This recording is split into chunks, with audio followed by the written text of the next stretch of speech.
Time to Shine Today podcast varsity squad. This is Scott Ferguson, and I was introduced to my good friend Susan Louise Gabriel. I'm just going to call her Susan because there is another author out there named Susan as well, Susan Gabriel. But Susan Gabriel, and through a mutual friend through his platform Podmatch.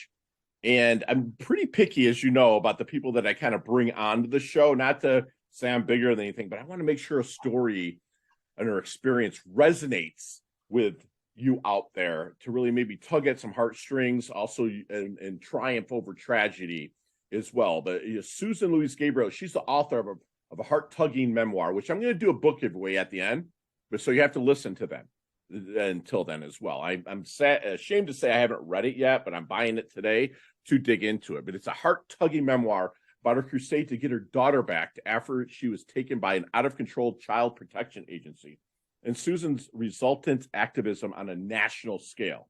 After a lifetime career in business development, she's moved over to really helping authors out there get their story out as well. Susan's goal really is to inspire others to live a life that's present and active in this world, yet shaped by forces that lie beyond it. And our mutual force is God. And people that know me out there know I'm a Christian. So we're going to dig into God a little bit on this as well. And my good friend Susan lives in Texas, where it's probably pretty nice now, but again, it's hot. I think it's the way God created it was the sun, Texas and Florida, then the earth in the summertime. So Susan, thank you so much for coming on. Please introduce yourself to Time to Shine Today podcast varsity squad. But first, what's your favorite color and why? I'm wearing it. It's purple or violet? Purple, okay. Purple. And why is that? I've just always loved it. It's such a deep and rich color. Right. It has so much intensity. I really like it. I love it. One, it's royal and regal, right? And in the book of Numbers, anything that was royalty in the book of Numbers was purple, if you remember that. And it's also a mix of red and blue. So I'm sure that both you and I have that side to us where, especially the tribulations that you had to go through, a red side probably came out when it had to, but you're also pretty laid back in blue as well. So seriously, thank you so much for coming on, Susan. It's a blessing to have you here. And if you don't mind, kind of let's get to the roots of the story of Wheels of Injustice, and then we're just going to kind of move on from there. Yeah, well, the major part of my story really starts when I got married to my second husband. And 6 weeks after that time, the Department of Social Services gave me a call and said, "We have your daughter." And I was in total shock. I had no idea what they meant. They said, "Come down right away. We want to talk to you." And so when I went down to their office, they told me that my new husband had molested her. And I was in shock. I had not seen any indication that he was anywhere capable of something like that. And I said, "Where? What happened?" And they said, "Well, he tickled her." And I said, "Well, where did he tickle her?" And they said, "Well, on the stomach and on the knee." And I said, "That's not molestation." I said, "What are you talking about?" And I said, "Can I speak with your supervisor?" And they said, "Well, she's not here right now. You'll have to come back later." And they escorted me out. They said they were keeping my daughter until I kicked out my husband from the home and did not allow him to have any contact with her, and he could not live at home. But I didn't immediately do that. I just, I'm not the kind of person that just will immediately do something somebody says without thinking it through. Right. So I didn't do it. We understandably so. Yeah. Your husband, right? Yeah, right. And if he's falsely accused, I'm not going to go along with their persecution of him. Right. So that's how it started. What year was this? This was 1986. Okay. Yeah. Okay. Long How time old was ago. your daughter then? 9? She was just turned 9 years old. Okay, got it. Okay. Yeah, my other daughter was 15. Okay. And so they took her, they kept her. We didn't even really know where this came from, this accusation, but it was just a misunderstanding from something that she told her teacher. So it really wasn't anything. Mm-hmm. But the Department of Social Services did not believe us. And the harder we tried to tell them, what the truth was, the more they fought us. Mm. And it just kept getting worse and worse. And they eventually they charged my husband with a felony, and the penalty for it, they said, was 16 years in prison. It could be up to that. Right. So it just continued to get worse and worse. I was beside myself. I just felt awful because my daughter wanted to come home so bad. I wanted her to come home, but I knew that if I kicked my husband out of the house so she could come back, then the Department of Social Services would then see that as an admission of guilt. And then that I believed, that I had believed that he had molested her. Oh my gosh. So I was really stuck in a really hard position. I tried to kill myself. It got so bad. I was just, I just completely lost it. Mm. And I tried it in such a way that I did not believe that anybody would ever find me or stop me. I drove up in the mountains west of Colorado, in Colorado Springs. So I was in a remote area. I took pills and laid down to die. And I said, God, if you want me to live, you're going to have to do something because I just can't go on anymore. Mm. So he did something, obviously, because here I sit. Thank God. I'm here. It was a miracle. It really was a miracle. And I talk about that in my book, and I won't spoil it. No, here. I appreciate, can't wait to dig into that. Yeah. Wow. And so, like, are you in touch with your daughter now and everything? Everything is, oh yeah. Okay. Oh yeah. Yeah. It was. Spoiler alert there, but right. Spoiler alert. Time. I did get her back 3 years later, but it took 3 years. But during that time, I became an activist. I was just so angry. So my husband and I started a nonprofit organization because there were other people out there in the same boat. So we banded together. I started getting speaking engagements. I spoke to the National Press Association. I called into talk radio shows, wrote letters to the editor. I got some attention from national magazines that we were in an article. And then there was a book that came out. We were one of the chapters in the book. The Today Show decided that they would interview the author of that book. So they came out and sent a crew out. So they interviewed us, and we were on the Today Show as well. So we went wide. Good. Yeah. And this is before social media. I mean, that takes work to do, and guidance and whatnot. No internet, nothing. Just, writing letters, calling people. There was no internet. So it was a lot of work. But other than each other, Susan, was there any other support system that was there for you that you could lean on? Yeah, Clark's sister, my husband's sister, was really, she was wonderful. Good. A wonderful person, and she never doubted Clark ever. She always believed in him. Gotcha. And are you and Clark still together? Yep. That's a beautiful ending to a just a crazy story.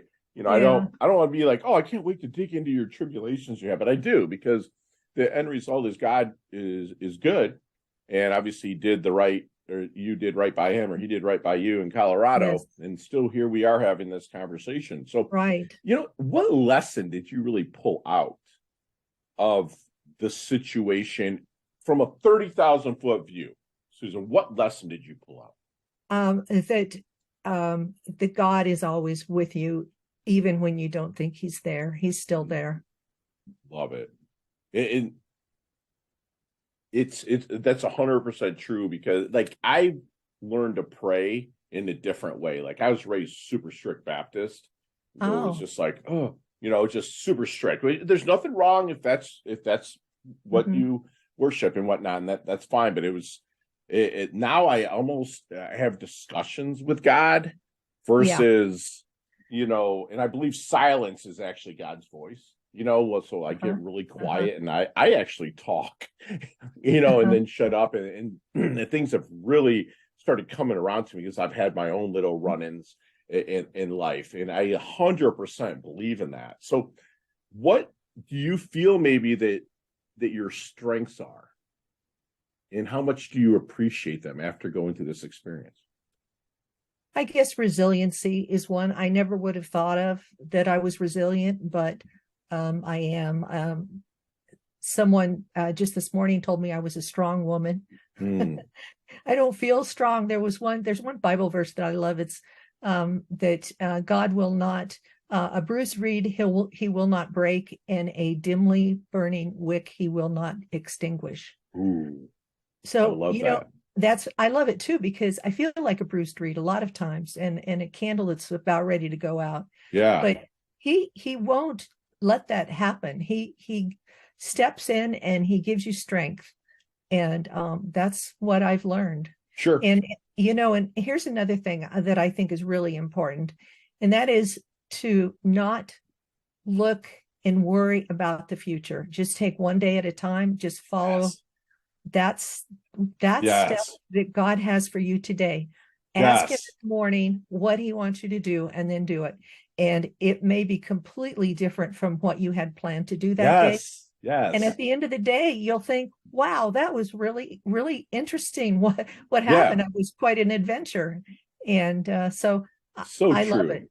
Yes. So true. And, I have I'm a coach, and I coach individuals, and, I see so many people have, a foot in the future, a foot in the past, and they pee all over the present, right? It's just kind of like my analogy, right? And that's what they do, because, they'll live in that rearview mirror. Like if you're sitting in a car, and that rearview mirror is your past. It's small for a reason. The dashboard is big and scary, right? But if you're not having the hand on the steering wheel, foot on the gas, know where the brake's at, you have to live now, and that's where you pray, and you move forward. And I love that you said that. Don't worry about the future, because even Philippians, he says, don't be anxietal about what you feel is going to happen, because one, you and I both have survived 100% of our worst days, and there's a reason for that. Okay, period. So we have, and again, it's cliche, but cliches are cliche because they work. God's not going to give us any more than we can handle. Period. I love that. I love that there's triumph to this story. So do you remember the movie Back to the Future? Oh, yes. Okay, let's get in that DeLorean with Marty McFly.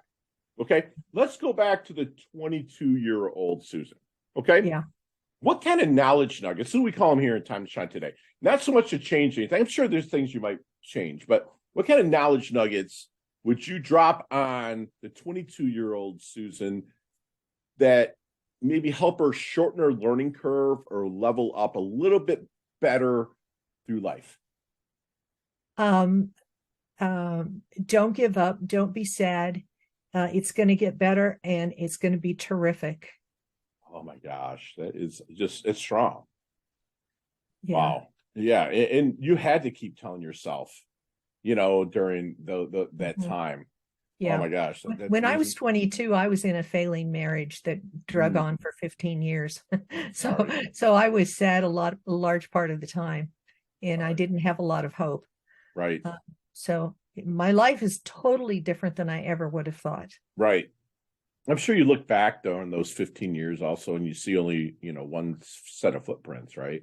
Like God was carrying you through a lot of that time, man. That's great. So how does Susan want her dash remembered? That little line in between your incarnation date and your expiration date, your life date and your death date. Hopefully it's way down the road, Miss Susan. But how do you want that dash remembered? She loved God, and God loved her. Yeah. And God is love, so that means there's love everywhere around you. Yes. That's beautiful. That's beautiful. So, Susan, what do you feel maybe people might misunderstand the most about you? I appear a lot of times to be a very soft-spoken and easygoing person. That's the blue side of it. Yes, that's the part the Department of Social Services thought mistakenly that I was just going to cave in. Right. And, but I know I come across that way a lot of times, and part of that is, of course, my personality. I'm just sort of laid back Right. in a lot of ways, but Mama Bear comes out need be, huh?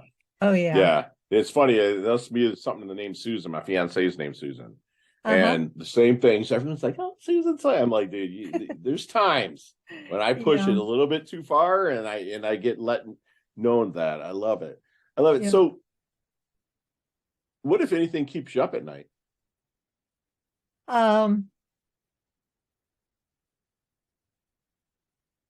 I can't really think of a whole lot. I usually hit the bed, go right to sleep, and wake up about 7 hours later. Honestly, it must be a Susan thing, because literally I have timed my Susan one time. She laid down, I hit the timer, and I just watched her. She 8 seconds. The next night was 18 seconds. It was just like she does that. It's a super. To me, it's a superpower. I mean, I'm not like an insomniac, but I have to like have a whole protocol to go to bed. Get the air right, get my pillows right, and stuff like that. So that's awesome. So let's take computers, cell phones, any of the other technological stuff out of this question. But what are 3 things that Susan can't live without? Besides my friends. You can add friends. Friends are fun. Yeah, my friends. But a lot of my friends, I need technology to contact them because we're online friends. Right. So, no, I feel you. Yeah. Yeah. They all live in other countries. Sure. So, right. I really need that technology. But you need the community, the friends. What else do you need? Definitely. What's the other 2? I would say music. Okay. Definitely is another one. And probably art. Art, beautiful. I love it. I love it. That's all 3 fantastic things. And Susan, what is your definition of a life well lived? A life well lived.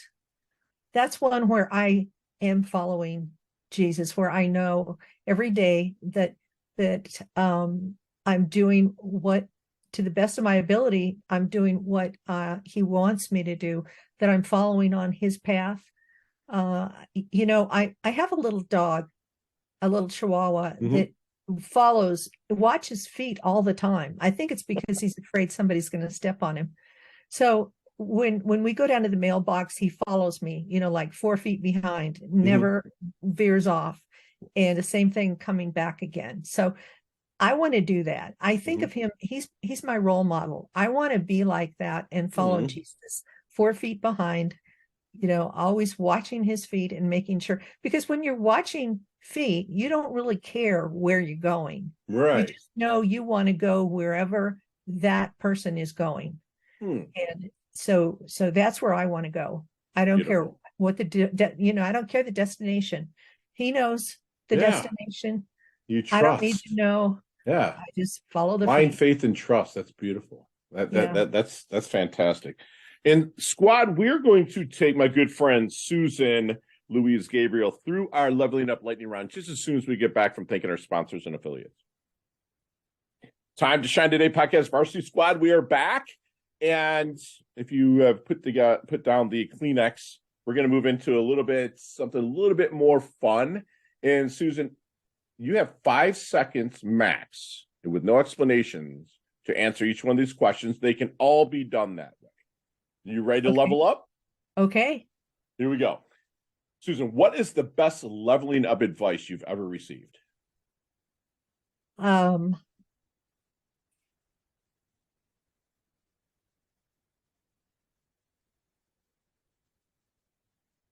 look back. Love it. Yes. Share one of your personal habits that contributes to your success. I like to listen to music at night when I go to sleep with headphones on. Nice. And listen to music and Christian music. Beautiful. And it's really a wonderful thing to do because it gets into your soul that way. Love it. So other than your book and also the good book, the Bible, is there any other book that you like to gift to people? Oh, yes. And I have several of them. Particularly, What's the number one? yeah, the number one book, and it's an audio. I prefer the audiobook version of it. It's wonderful. One of the best books I've ever listened to. And I do like to listen to this when I go to sleep too. It's called Don't Miss Out. Don't Miss Out. By Jeannie Cunyon. Okay. Beautiful. Excellent. Nicknames growing up? Susie. Susie, love it. So chess, checkers, or Monopoly? Monopoly. All right. Go-to ice cream flavor? Chocolate marshmallow. Ooh, you and I can hang out anytime. Awesome. So there's a sandwich called the Susie. Build that sandwich for me. What's on it? Definitely banana peppers. Okay. Start with that. It's got to have something spicy. Love it. Love it. Yeah. And mayonnaise. Okay. And a nice selection of Italian meats. Ooh, there we go. Nice. Italian cheeses. Yeah. And a little bit of Italian dressing. Yeah. Good. That sounds good. Now you're making me hungry. I'm not ready to go to Jersey Mike's or something. I don't know. Awesome. Favorite charity and or organization like to give your time or money to? Yeah. I like something called I'm a Bridge Africa. Okay, expand on that.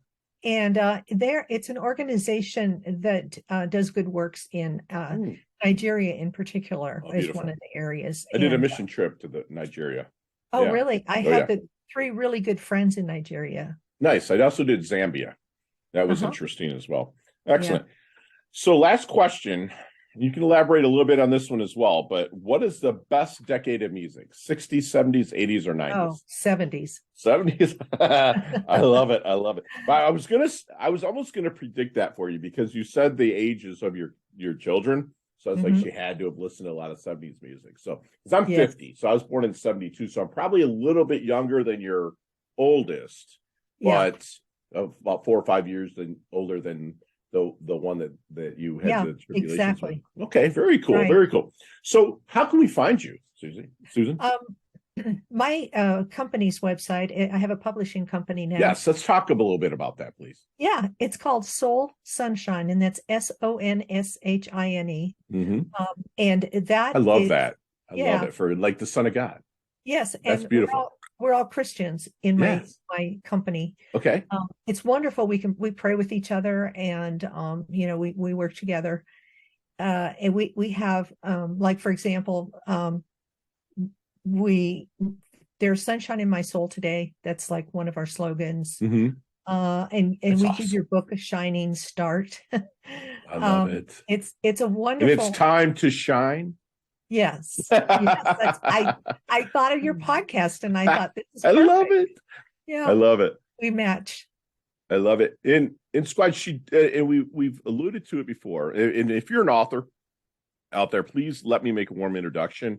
My good friend Susan to help you get your message out there. I'm also going to do a book giveaway. She wrote a book. There's the book that she wrote regarding her daughter, called The Wheels of Injustice: Saving My Child from the Child Savers, which I think is an excellent title. And she also has a book, Button Goes to, I can't read my writing. Can you help me out with that? Cool. Button Goes to School. Button Goes to School. So yeah. The Wheels of Injustice. I am going to do a book giveaway. The first person that puts Susie Q in any of our social, I don't care if it's Pinterest, Instagram, LinkedIn, wherever it is, or even text it to 561-440-3830, because I know you've listened. I will get a signed copy out to you on Time to Shine Today's Dime. I'll just send you the name in the money if you don't mind mailing it out for me. That'd be fantastic, Susan. Yeah. And then what is Button Goes to School? Button is based on a little dog that I used to own. And Button Goes to School. Button goes to a doggy school training. Oh, okay. Yeah, and she teaches the other dogs the golden rule. So kind of do unto others if you have done to you. Exactly. Yes. Love that. And can you find, because I know that you can find The Wheels of Injustice on Amazon. Is that on Amazon as well? Yes, beautiful. It is. Awesome. or Goodreads or anywhere else you really find your books. And Susan, do me one last favor and leave us with one last knowledge nugget that we can take with us, internalize, and take action. Okay. When I started my publishing company, God told me something about the process. He said, pay attention to the process. The process at that time had to do with finding artists to do illustrations for a book of poems that I have coming out also.